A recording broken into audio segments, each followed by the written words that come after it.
Assalamu alaikum. Good morning, good afternoon, or good evening, depending on where you are in this global economy.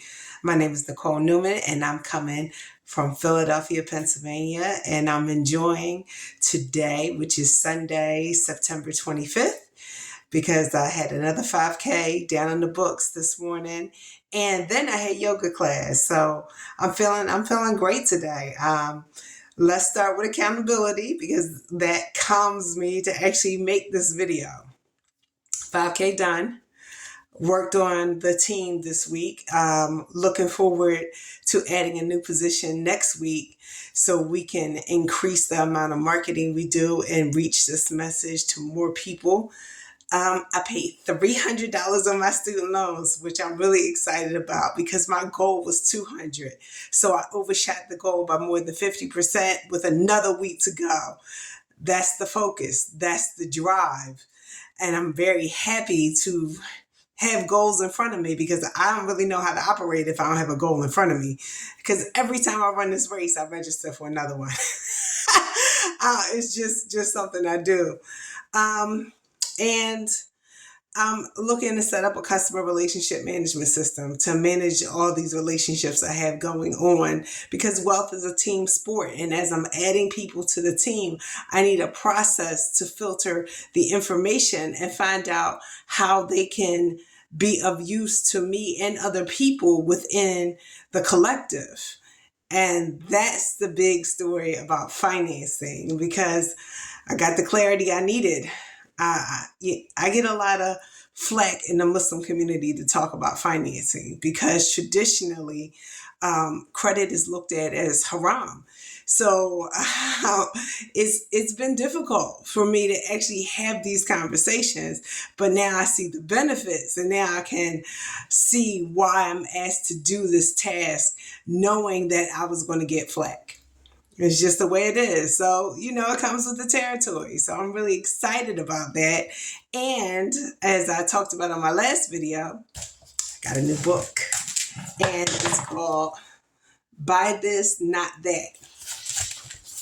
I've been in this book for a week now and I'm thoroughly enjoying it.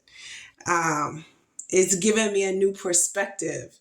So tonight I want to read something from the preface of the book and page 31 about setting goals. I realized that I do what I have to do because I have a goal.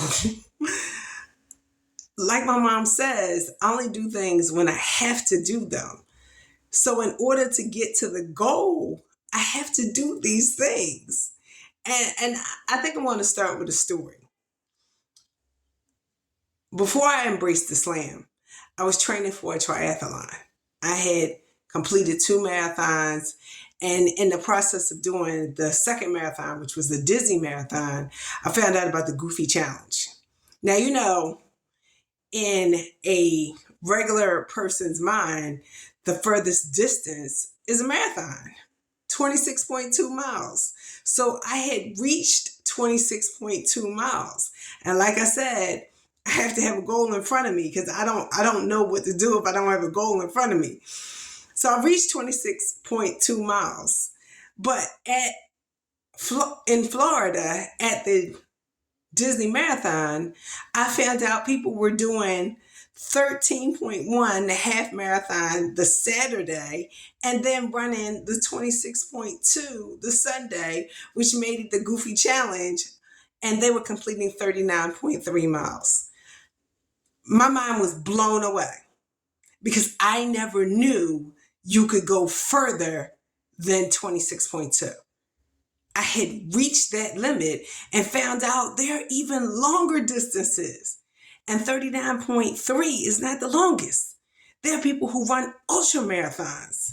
So I realized I had limits. I had thought process limits. So when I was training for the triathlon, I realized I was at my limit. I wouldn't be able to grow to the next level until I did everything. I did all the wealth building mindsets, which are mind, body, and spirit, before financial. I didn't have a relationship with law. So I became Muslim because I had reached my internal thought processes limits. And that's why I read books. I read books so I can hear other perspectives and increase the amount of possibilities. So if you're not willing to even hear people out or change your mindset, then you're stuck at your limits. And embracing Islam was huge for me because I found my purpose. I found the dogmas that were keeping me stuck. And I internally was trying to break those dogmas, but couldn't do so within the confines of where I was. So I left those confines. Now, it took a lot of courage to do that. I'm not saying everybody's ready for it. But when I was training for that triathlon, I knew that I had reached my limit. So now let's go into the book. So you can see why the book was instrumental in helping me break those mental barriers. Because I do these videos on my journey of breaking mental barriers so I can help get to the goal. And the goal for me is not just building wealth, but taking a community with me. I'm just ambitious. That's all. So let's talk about the book. I'm reading from the introduction. It is page 19, Roman numerals. The book says, "Buy This, Not That" is a book about making optimal choices for some of life's most important decisions. For each decision, I will present to you the rationale for why I think you should go a certain way based on various circumstances. Then it will be ultimately up to you to decide what's best for your particular circumstances. Not everything will turn out according to plan. We must embrace this truth.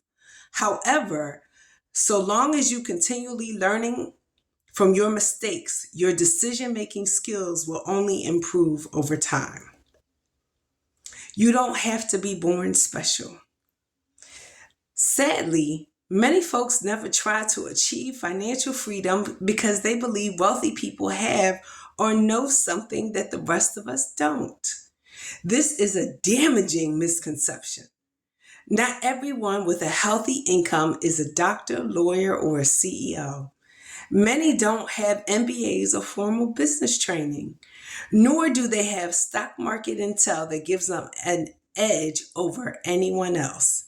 Sure, some lucky ones inherit wealth, but others have qualities that are far more valuable. The determination to create wealth and the ability to consistently make good choices that help them build their fortune.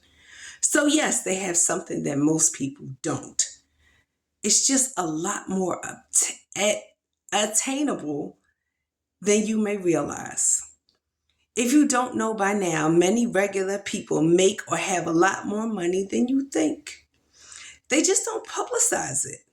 Every week I hear a new story about a person who makes way more than you'd ever expect. These people's grit and courage to act have nothing to do with pedigree or lucky breaks. Sometimes it comes from the exact opposite. There are very real inequalities in our world based on various forms of discrimination. If you have ever experienced such an injustice, use it as motivation to reach your own financial freedom sooner than later. The only thing I know about you right now, this minute, is that you are an ambitious person who wants to improve your financial health. Exactly. You have to be willing to read and act on the information to make better decisions. Like Cashing Out said, what you need is courage. Courage to go against the grain. And that's why it took courage to embrace the slam because I was going against the grain. And I can thank myself and thank Allah for choosing me. So let's talk about goals. And this is another section of the book. This is page 31. Page 31 says, start with these little joys.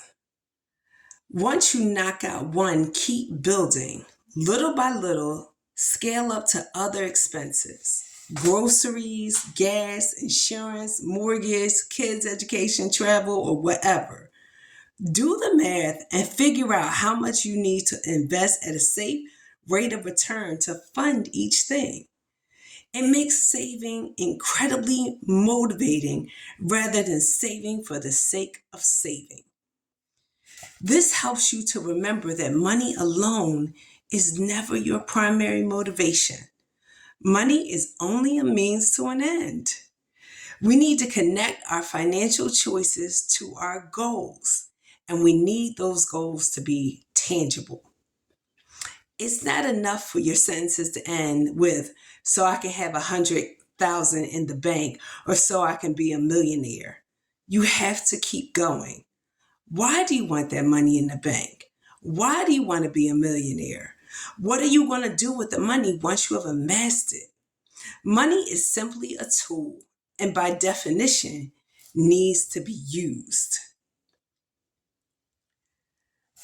I wanted to read that section so we can talk about you're not going to build wealth if you don't have goals. It's just not going to happen. And that's why I always have a goal in front of me, because I need that motivation to do the work. I'm going against the grain. So what is the motivating factor to do something different? And it's not just about money. It's about proving that anybody can be wealthy. Anybody. And like this book said, use your inequities and injustices as motivation because they're there. And I find there are a lot of programs that help people navigate through injustice situations if they're used. So my website, nicole-newman.com, lists a lot of different resources one can use to fight these injustices. I'm a female, I'm Black, and I'm Muslim. That's 3 strikes, then you're out. So I've been able to use the system to fight injustices, and that's under the advocacy section. Goals are your motivation, and you will not do the work if you don't have goals. And the reason I'm so excited about paying off my student loans is because it's helping me reach the goal. And the goal is tied to measuring net worth. And every time I pay down those student loans, it increases my net worth. And my net worth can be used to make money make money. So if you don't have a goal, start with just measuring your net worth, your assets minus your liabilities. And student loan debt is a liability. So let's make that goal number 1 and start from there. This has been another Self-Care Sunday. Talk to you later.